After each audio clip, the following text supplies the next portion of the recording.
What is up, guys, and welcome to another episode of Guarani Vision, the first ever podcast dedicated to Paraguayan football in English. As always, I'm Roberto Rojas, and joining me are my three great co-hosts, Fede Perez, Ralph Hannah, and Maria Britos. And guys, we're into a new month. It's hard to believe it. We're already in March. This year has flown by fast. I mean, it's been, I would say, a chaotic year. Nevertheless, I think after all the news that we've gotten over the last week, it feels like we've all aged probably like 50 years or something, or maybe 100 years if you add in the pandemic. So it's been quite a crazy week since we last recorded here. But obviously, we do need to talk about what's been going on in our Paraguayan game. Obviously, we saw some really big wins from two teams in the Copa Libertadores. We'll talk about their chances of qualifying to the next stage of the tournament. We also see a side that is continuing to dominate and is showing no signs of going down. I mean, this is really it could start being a season that is only dominated by one team. Will that one team continue?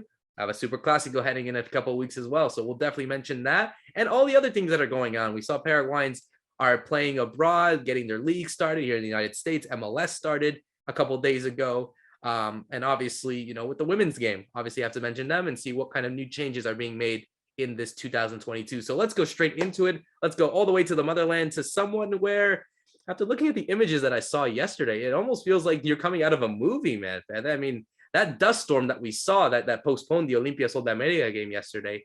I mean, talk about a really chaotic scene for an already chaotic league like Paraguay.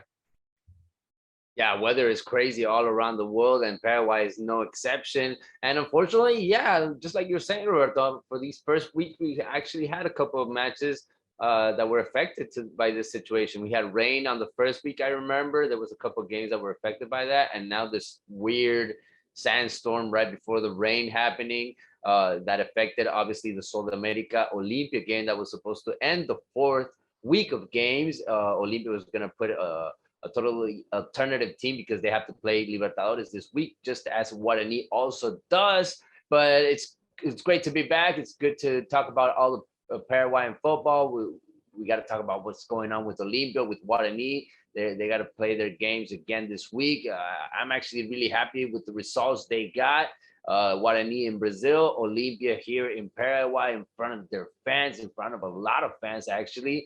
It was good to see Defensores del Chaco packed once again. Those kind of images we're seeing in 2022. I've been to Cerro Porteño Stadium. I've seen it packed. Now I've been to Olimpia's game, and I'm also seeing the fans being part of the party, being part of the games again. It's just wonderful to have the stands full, and I'm happy to be right about these two teams, actually, because I was waiting for Guarani to do this in Brazil. I was actually waiting for Olimpia to keep on growing, and I'm really excited about the results they got. They're just one step closer to the group phase where these teams actually want to be, and they're going to earn about $3 million if they get there. So it's really good money for them. Hopefully both of these teams can get there, and then we can have four Paraguayan teams in the group phase. As for the league, Cerro Porteño is dominant.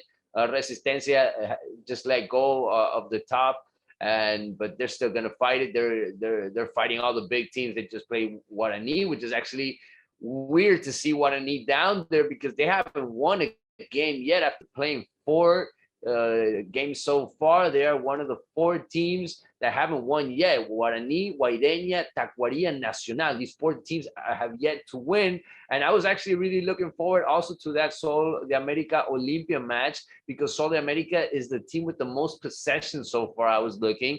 And they are actually the only team to yet receive a goal in this season. So it's actually really, really surprising to see Sol de America in this spot, in this situation so early in the season. We'll see if they can keep it up, just as Resistencia. These teams are kind of showing what they got in these first games, and they're actually surprising a lot of people. And then I'm also happy, I'm proud to see the young fellas making it happen, standing out for their teams. Robert Morales, 22 years old. He's scoring almost in every match for Cerro Porteño. Julio Enciso, just 18 years old, and he scored 5 goals in 4 games. He's the top scorer for the national, for the local league. So it's just great to have these young stars, just as we're trying to move forward for the national team, just as we're trying to look to the future. You're having these young stars coming about, and they're really making it happen for their team. So I'm happy about that. And I didn't want to forget also, Roberto, to mention at the beginning of the show, just the drama that's been going on around the world. And unfortunately, it also affected one of our Paraguayan football players. He had to go through what he had to go through actually to get out of Ukraine with the whole chaos at the war, or this intent to take over the country by Russia.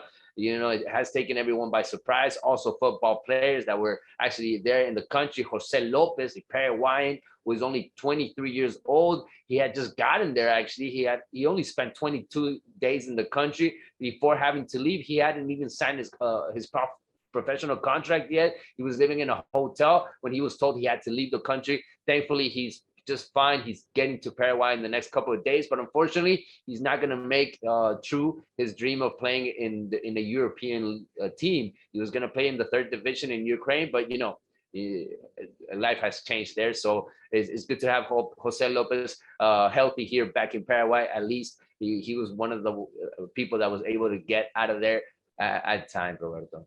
Absolutely. I mean, obviously, football was something that can unite a lot of people, and I think this is one of the things that we see from not just of the Paraguayan players, but also from players around the world. People really supporting this cause for the Ukrainian people, and obviously against all war. And like we say here at Guarani Vision, obviously our thoughts and prayers go to the people of Ukraine, and hopefully a solution can be made to avoid any war whatsoever. So I don't want to put on a somber note. I actually want to go on a happy note, because I think for someone like Maria, for example, you weren't here last week, so I'm pretty sure you were delighted to hear about how Olimpia are doing, especially to get a good win like this, because like Fede had mentioned before, I think getting that result was very important. And if they can hold on next week, or not next week, but this week, playing Atlético Nacional in Medellin to earn that $3 million, that's a huge boost for a club that is really in debt and is really fallen on bad times. Yeah, it was definitely a shocking game for me, at least. I didn't get to watch the full game, but I watched the highlights, and that first goal was just pretty lucky, I think. But I think that kind of boosted the team's morale, and they went all out against Atlético Nacional, and they were able to win 3-1, and it just looks like the whole team is happy. I was just reading that that they are on time with their payments now. So that's definitely a very good morale boost for them. They're going to be focused on the Libertadores. They had a little bit of rest because of the postponed game. So I think they're going to go into this next round of the Libertadores very much refreshed, very much happy and ready to keep going. They have a great advantage, although they are home goals, but it's still good advantage for them. Atlético Nacional is not an easy team. They are a pretty top team in Libertadores overall. So for them to actually get this result, it's pretty big, and I think it's changing the whole idea, the whole club's mentality that they need to do much better and getting out of that whole situation that they were in last year. So it's definitely great news. I'm very happy to see what they're up to. In the table, locally, they're doing pretty good, pretty all right. They're not bottom of the table like they were last season. So that's still pretty good. Cáceres is doing a great job, in my opinion. I don't think that I think they're just gonna keep going up from now on. Yeah, absolutely. And I think for Guarani's case, and Ralph, I'll go to you on this one. Like you said, this was a team that needed those goals, and they weren't able to score at all. Okay, we did see them score on the weekend after this game, but hey, they had to get a goal somewhere. And what more important way to get a goal than to do it in Brazil against América Mineiro? A really big result. I probably would say yes. Impressive result for Olimpia as well. Obviously, their history is in a way, it feels as if though it's more expected, because obviously Olimpia are a huge giant and to do it in this competition, be it the bad times that they're going through at the minute, it kind of feels expected. But for Guarani, a side that obviously had gone through such a terrible December, the way that they were able to lose the league right there against Cerro Porteño, now they jumpstart back to a wonderful result over there in Belo Horizonte, thanks to a Josue Colman goal. Yeah, that's right. And what a goal it was. It was a brilliant strike by Josue Colman, who's been on good form. I would say even at the back end of last season, you started to see him come into his own and show some of the quality that took him to Orlando in MLS, where maybe he wasn't able to replicate that, but he was doing really well. He scored that goal, which came almost from nowhere at the very end, and it's after Guarani had, I think they had something like 27% possession. You know, they had their game plan. They knew they'd have their backs to the wall, but they managed to squeeze that result, get that first goal of the year, because they hadn't scored until then. And it's only their second ever win in Brazil in their history.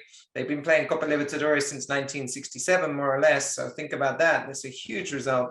And the only person that's won both games is, of course, Fernando Cubero. He was the coach back in 2015 when they beat Corinthians in Brazil as well. So, and it was also a 1-0, and it was a very similar game in the sense that they were on the back foot and they managed to score at the end through Fernando Fernandez. So it's a great result. It puts him in that brilliant position now at home this week. Well, at home, they'll be in the Defensores del Chaco. They know America have to come onto them, and they can try and play that counter-attacking football, which they did in Brazil. They can employ that at home because they have the 1-goal advantage. And we saw at the weekend, I think Fede mentioned that their team at the weekend that did end up scoring 3 goals, funnily enough, was very much a mixed team. There was maybe 3 or 4, I would say, first teamers in there, and the rest were some young players, like people like Mati Segovia, who just came back from the under-20s Libertadores. But then you have some interesting players like Brian Ayala, who's a very good player, but that was his first start of the season. He got 2 assists, so maybe he's knocking on the door to play this week as well. But really a brilliant result for Guarani. And I didn't have it. I wasn't as confident as Fede because I saw them trying to play well, but I didn't see them being able to hold out and get that result. So good job, Fede, for going for it. And for Olimpia, they got the result. They didn't deserve it that much, Rob. It was just one shot at goal. They didn't do much there in Brazil. Yeah, but for Olimpia, just quickly, I mean, that Olimpia atmosphere was huge. People were saying this is like 2013, the year they got to the final. It was very nice to see for Olimpia fans that so many people are behind the team and so many people had kind of got that confidence again after a long time. Even when they won in 2020, because of the format and the pandemic and things, you didn't see that atmosphere. So that was great to see for them. But don't get too excited, because if they get through against Atlético Nacional, they probably have to play Fluminense in the final round to get to the group. So it's never easy. Oh, and one last thing, talking about good atmosphere, Guarani's prices for this week's Copa Libertadores game start at 14,000 guaraníes, which is like $2 or £1.50 in English money. That's really popular prices. You don't usually see that low, even in Paraguay. So let's hope they get as full as possible on Wednesday night. Absolutely. Let's see what happens there. But let's go into that result. Like you said, it was a fluky goal. I think obviously, getting the type of results is important, especially considering a team needed to score goals, and they got it. But looking into the second leg, now hosting at the Defensores del Chaco, obviously an America Mineiro side that understand that they could take advantage with getting the results that they need to advance. I mean, I'm curious to see how this all will come about, because I know America Mineiro will want to go on the attack to try and get the results needed. So I'm curious, because I believe there's no away goals, if I'm not mistaken, in this format. If there is, just let me know. But this is a America Mineiro side that are just going to continue attack. And for what in these case, I mean, for a side that only were able to just find their goals until recently, do they go on the attack? Do they sit back and try to hold on the league? I mean, how do you view this game for Guarani if you're Fernando Huero? No, I think you got to be smart about it, just like they were in that first leg, in that first game in Brazil. Just be smart about it, know that you might not have the ball as much just because you're playing against the Brazilian side that's probably a lot faster than you, that knows what to do with the ball also. And Guarani hasn't showed their identity yet. They're not 100%, definitely. They're trying to build something new with this team. They have a new goalkeeper this season, Davis Vasquez. That's a really young goalkeeper, a Colombian young goalkeeper that actually stood out during the weekend. He's getting game time now after Sergio has left the club, and they had trouble maintaining their starting defense for these first games. They finally have everybody healthy, apparently, even though there are a couple of players that are in doubt for this game against America. But I'm looking forward to this Guarani. I hope that it can be a boost. What happened in Brazil the other day, that last minute goal by Josue Colman. I think it's just what they needed to believe in themselves again. But they need more football in that midfield. They need more from Marcelo Gonzalez. They need a lot more from Josue Colman also. They're missing those players that kind of left at the end of the last season, and they also need the goals, just like Ralph was saying. I mean, Fernando Fernandez hasn't been able to score lately, and they need somebody around him. And Fernando Jubero, the coach, has been kind of looking for that other striker. They brought in Jose Ariel Nunez, who was playing last season in 12 Octubre. He's been in and out of the team. I mean, they haven't gotten that perfect duo for Fernando Fernandez. It could be Sergio Barreiro also, who went to Mexico. He used to play in Cerro Porteño, is now back in Paraguay to play for this Guarani team.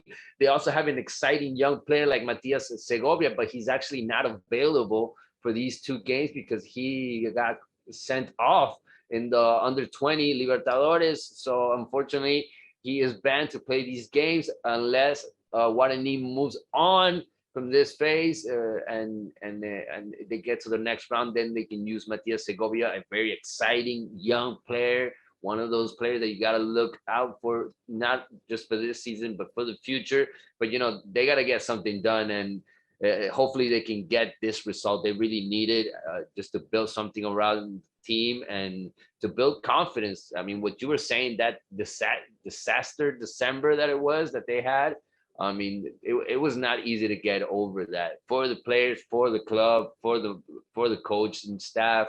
And I think that kind of win that they got against America is just what they need to bring up the spirit. Yeah, it's an interesting point you were making there about midfield, and a great point about Mati Segovia, because I didn't realize that suspension carries over into senior Libertadores. That's very frustrating.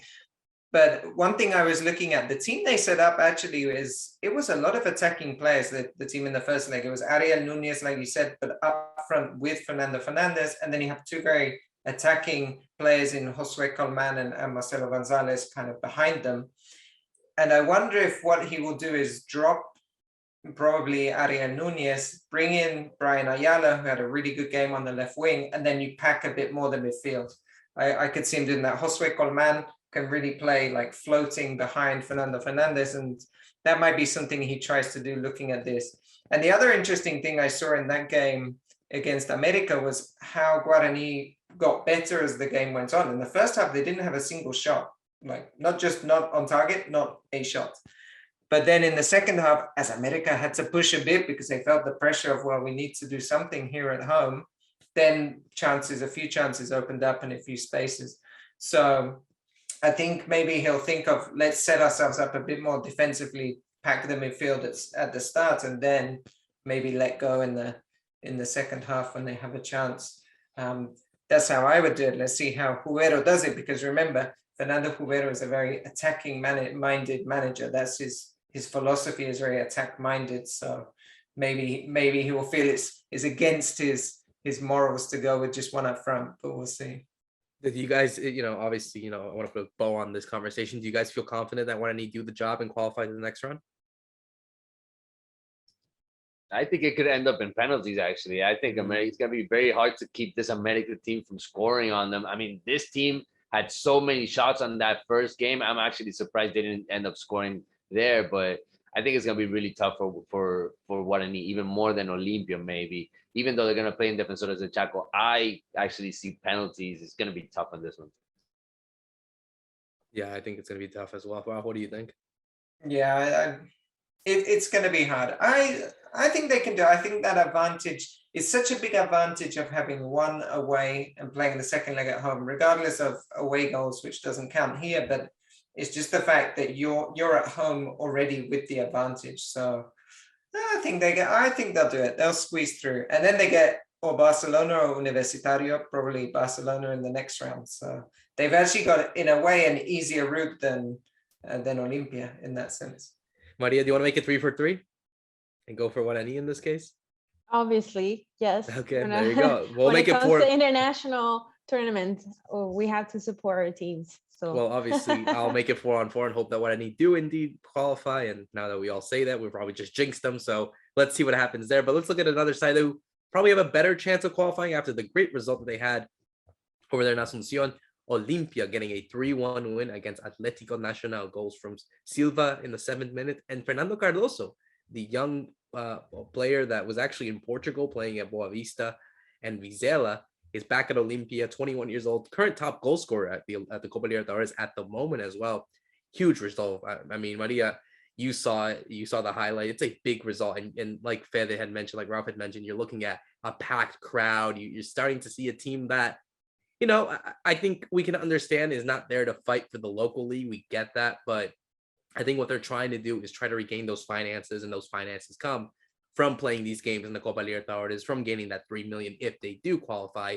Now they have this big game against Atlético Nacional in Medellin. But I think what we're starting to see from an Olimpia side, and I think we said this really early on, is that it's a side that is continuing to grow, and you might start to see a young manager like Julio Cesar Casas, obviously someone who was born and bred in Olimpia, came through the academy, won titles there. So he knows the club more than anyone else. And I think now you're starting to see the work that is being made. And I think slowly it's only going to get even better for them moving forward towards the year.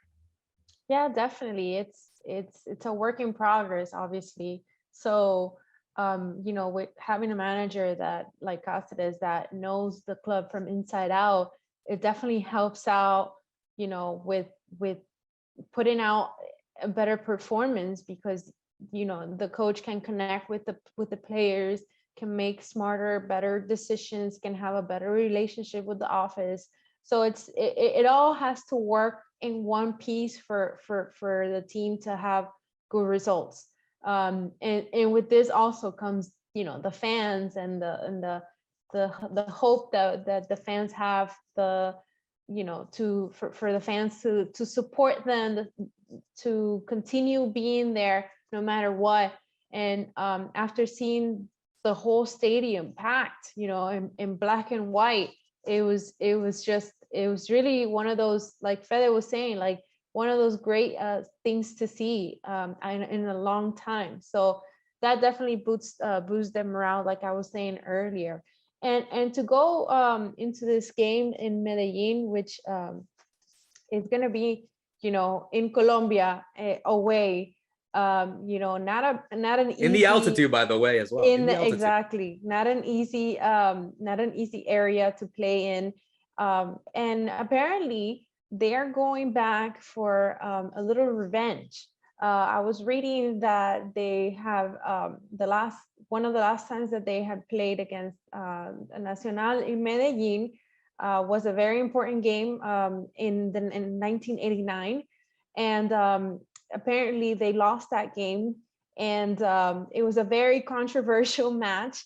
There was a lot of drama involved, a lot of I believe, yes, it was the final, like Roberto says, in 1989. There was some narcotraficantes involved as well. So you can see, you know, where this is going. So for Olimpia to go back to Medellin and play against this team is definitely, you know, a very important game for them. So we'll see how this plays out, but hopefully in a good way and a positive result. That final in 1989, they didn't even play in Medellin. Actually, they refused to play in Medellin because of Pablo Escobar, who was so linked to the club at the time. So Conmebol moved it to Bogota. So they played in Bogota. But you have Olimpia players, a lot of them, I remember Eva Almeida's talked about it before, they felt threatened. They felt under pressure, and they've complained about that final before. That I think it ended up going to penalties, if I remember correctly, because they lost that game. They'd won the home leg. And this is, funny enough, this is the first time they've ever played Atlético Nacional in Medellin, because they played 89, and then after the 89 final, Conmebol didn't allow them to play in Colombia even, because not even in Bogota. So they played them once, I think, in San Cristobal in Venezuela, and one time in Santiago de Chile. They ended up playing. And all the games previously have been really important, because that was the final. They played then in the semifinals for the other games. So they've always been really historically big matches. And this is the first time I think both sides have ever been kind of so low in a way that they have to play qualifiers. Of course, the qualifiers didn't exist in early editions of Libertadores, but it's quite rare to see two really big teams at this stage. And one bit of good news for Olimpia is that actually Atlético Nacional are without a coach, or without a full-time coach. So Alejandro Restrepo, he was sacked today, I think, or yesterday. So they're going in with a temporary coach on Thursday, because they're trying to negotiate with Hernan Crespo to bring him in, but it definitely won't be done on time for that game. So that's something else, I think, in Olimpia's favor, that for once they're the ones with the stable manager and things going well, because they've had so much turbulence recently. And just look at this, they're 9 games unbeaten. That's a good run. So if we stretch it back to the end of last year, and the things like the Supercopa and the Copa Paraguay, they're 9 games unbeaten, Olimpia. The interesting thing is they've only kept 2 clean sheets on that run, and that was against Universidad Cesar Vallejo, who were a very weak opponent, if we're honest. They keep conceding goals, but they keep scoring. So they have all those goals from all around the team. Like Roberto, you mentioned Fernando Cardoso. Ale Silva keeps popping up with goals, sometimes with these funny penalty kicks that if anybody watches him, he kind of does this almost like a triple jumper, like hop, skip, before he takes penalties. But then you have Delis Gonzalez, you have Jorge Recalde. So they have the goals coming from all different areas, which has been very interesting. And what I've really thought, looking at Julio Cesar Cáceres, he did what Orteman couldn't do, I think, which was really work out his midfield, because Olimpia suffered so much in that midfield the whole time. And it looks like Julio Cesar Cáceres has kind of found that balance finally. So I don't know if we're at prediction stage yet, but I'm confident for Olimpia. I'm more confident for them in this round than Guarani, for sure.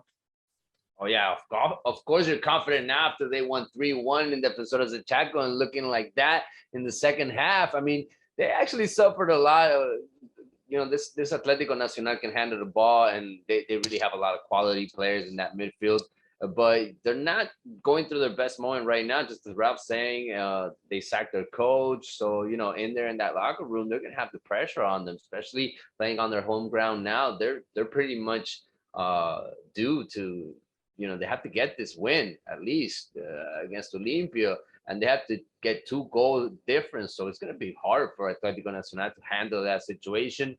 Olimpia is a team that's looking pretty well without the ball. This is not a team that needs the ball to feel confidence. And the best thing about this team right now, I think, is their coach. I mean, Julio Cáceres not only got a couple of titles at the end of the season last year, but he's handling pretty well this roster right now. I mean, bringing in new players in, Marcos Gomez in that midfield. I mean, ever since this kid came in, 20 years old, nobody's taking him out of the team. He's playing now alongside Richard Ortiz. He's got a veteran right next to him. And you got Guille Paiva, also the striker. He's hot, scoring in almost all the matches that he's coming in. So you're getting solutions from the young players in a semester where you couldn't bring in new players. So right now for Olimpia, it's just all good news. Hopefully they can keep it up like this and the results just keep on happening. Just like you're saying, Roberto, they're having good results from last year already. So, they're feeling the good vibes. The coach is handling it pretty well.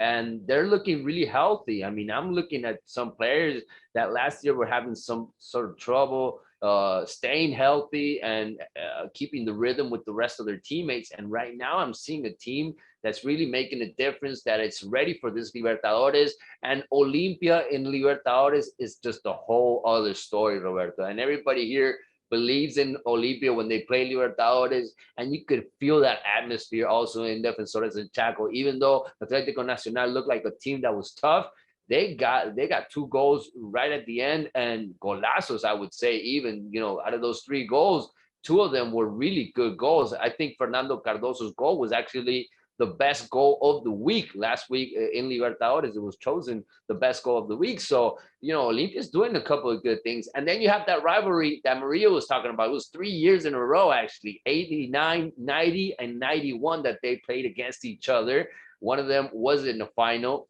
though the one in 89 where Atlético Nacional won. Olimpia took the revenge on the 90, and then they played against in 91. Olimpia was champion in the 90. So yeah, obviously there is a historic rivalry between these teams, and there was that Libertadores atmosphere last week when they played in Defensores, and I do think they're gonna have it hard in Medellin. The fans there are, they're gonna make it tough for Olimpia. They're not gonna make it easy for them. No, they're not. They're definitely not. And I think the result that they got over there in Asuncion puts them in a good shape. I mean, obviously, they need to really confirm, I guess, their presence and try to get a goal early or try to close off all of Atlético Nacional's attacks as best as they can. But, I think this is a side that is starting to gain more confidence. I didn't expect it to happen so soon. I thought it would take a little bit more time for them to really demonstrate what they are, but they're doing it so quickly that, if they do advance, and I'm confident, I'm sure a lot of us here are feeling confident about this side, if they do choose to play Fluminense and they go past there, I mean, my God, and then now we're talking about a whole different Olimpia than in comparison to last year. I mean, yeah, like you said, Fede, Olimpia, when it comes to this competition, is a whole different beast. I mean, it could be one of the worst Olimpia sides out there, and then they could still make it difficult for a lot of opponents. So we'll see what happens to them. We'll see what happens to Guarani, and, I think obviously we need to always give our support to the Paraguayan teams, especially the ones that are also going to be playing in the group stages, like Libertad and Cerro Porteño, with the group stages of the Libertadores starting very soon. Switching gears now, obviously, to the local league, we have to talk about what's been going on there, because we are still seeing one team really running away with it. And running away with this means we have a new leader, and that is Cerro Porteño. 4 wins out of 4 games, 10 goals scored, 4 goals against. 12 points makes Cerro Porteño the top team right now in the country after defeating Guarani 2-0 in Villarrica. But you have a Libertad side that is closing in deep with 10 points, tied with Resistencia only on goal difference. Libertad only ahead by 1 goal, courtesy of the top goal scorer at the moment, guys. Before we get into Cedro, again, Julio Enciso continues his rise. At 18 years old, he's already the top goal scorer with 5 goals to his name. Another young player. Basically, I would probably say the 2 most exciting young players, you would say, at least when it comes to goal scorers, him and Robert Morales, El La Pantera, with 4 goals to his name. So, Fede, I'll go to you on this one, because, for all the dominance that we're seeing from sides like Cerro Porteño, Libertad, who have the best teams, you would say, in the country, it's interesting to see that you got 2 youngsters, Enciso, 18 years old, and Morales, I think he's 22, if I'm not mistaken, something like that. So, yes, so to have those 2 youngsters really go up in the goal scoring rate shows a lot about where both these teams are really looking to contend and what approach they're trying to do for this league.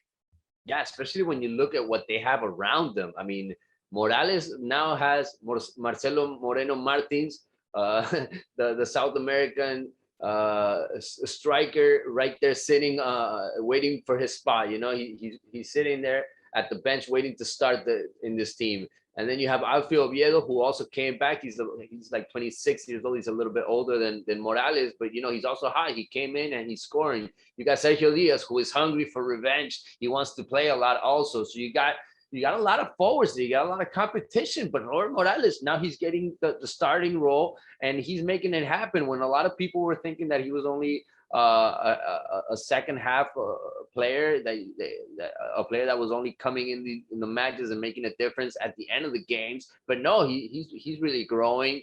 And under Chiquiase, I think he still has no ceiling whatsoever. This kid is going to keep on growing.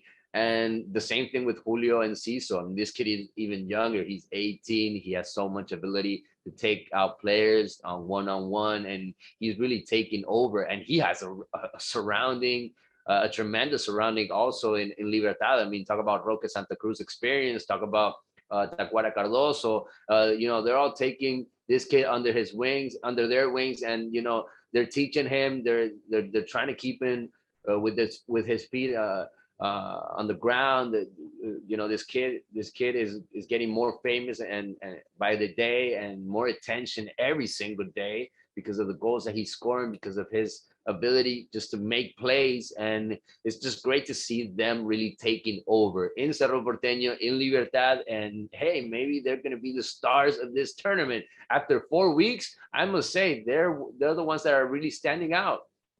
Yeah, that's right. These young players are doing really well. So Cerro and Libertad are racking up as many points as they can before the group stages start in the Libertadores.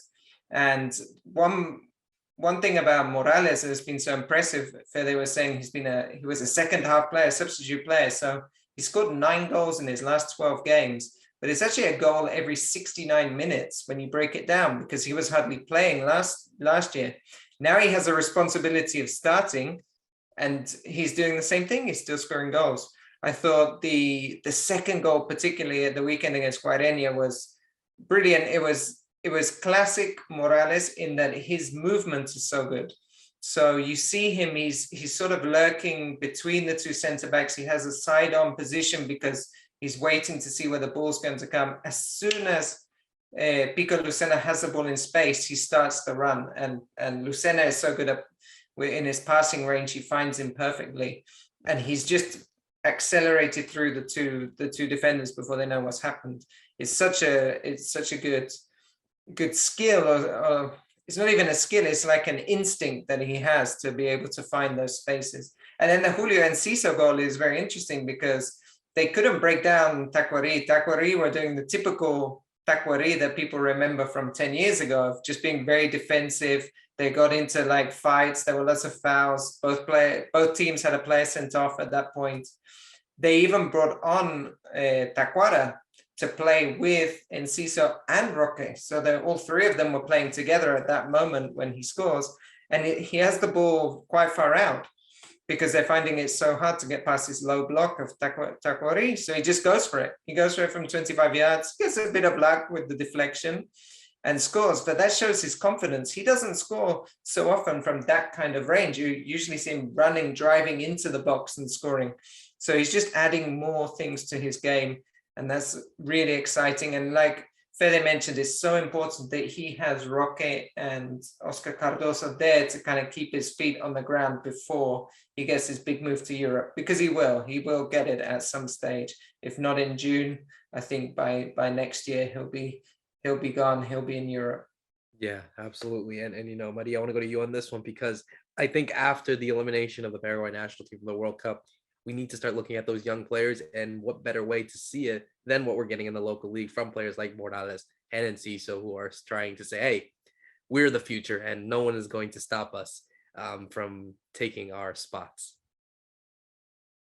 Yes, definitely. It's great to see so many young players now shining out better, and the fact that these clubs are looking at them and finally moving on from the typical the players that we've always counted on, like Roque Santa Cruz and Tacuara, and all those players that are ending their careers, and now the clubs have no other choice but to look at the younger kids, when in reality it should have been always a mix. I think it should always the younger players should always already be mixing in with the senior players and working on that, so that way we don't have that big gap of what had been happening with the national team.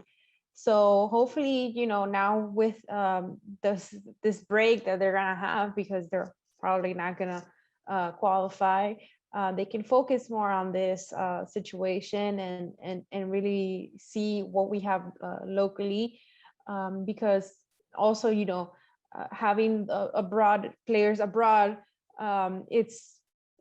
it comes with its difficulties. They have to come and they have to travel. So it'll be nicer if the national team, the coaches there, can start already working with these players at home, and that way give them a little bit more of a chance than the players abroad. Obviously, the players abroad have a little bit more of an advantage because they are playing, probably getting more playing time and so forth. So I think it's great. I hope that they continue to work with them. It's definitely very important for the future of our game. Absolutely, absolutely, and what's more important as well, in the basically the growth of football in Paraguay is also, and we're going to switch gears on our final segment, is what's going on with the women's game. Obviously, the league is in full swing as well. Ralph, I'll go to you on this one because, we're seeing some new format changes being made. Obviously, after a year of football, what kind of decimated not just what's happening in football in the first division, but obviously from the youth levels and the women's game. I mean, what do we have in store for the women's game heading into this year? Yeah, a couple of big changes. One is, quite interestingly, they're playing with 13 teams this year. So every team in Primera, the men's league, has to have a women's team. That's part of the obligation and the move towards professionalization. So you have those 12 teams, but then River Plate did so well last year in the women's game. They wanted to keep the team. So you've got the 12 teams that you will see in Primera in the men's league, but also River Plate. So that's already throws up something interesting, because each week a team has a bye. So they have to work that out with the scheduling.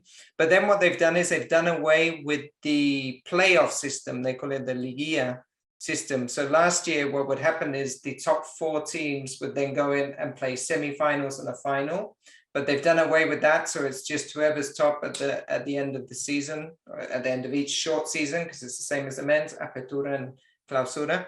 Whoever's top is the champion. So there's a couple of key changes. And I'll throw it to Fede to see if I'm right, but I think this year, in the move to professionalization, there's a specified number of players that have to be professionally contracted, so they have to be paid. And I think that's moved up to 6 this year in each squad. But I'll throw it to Fede, who knows more.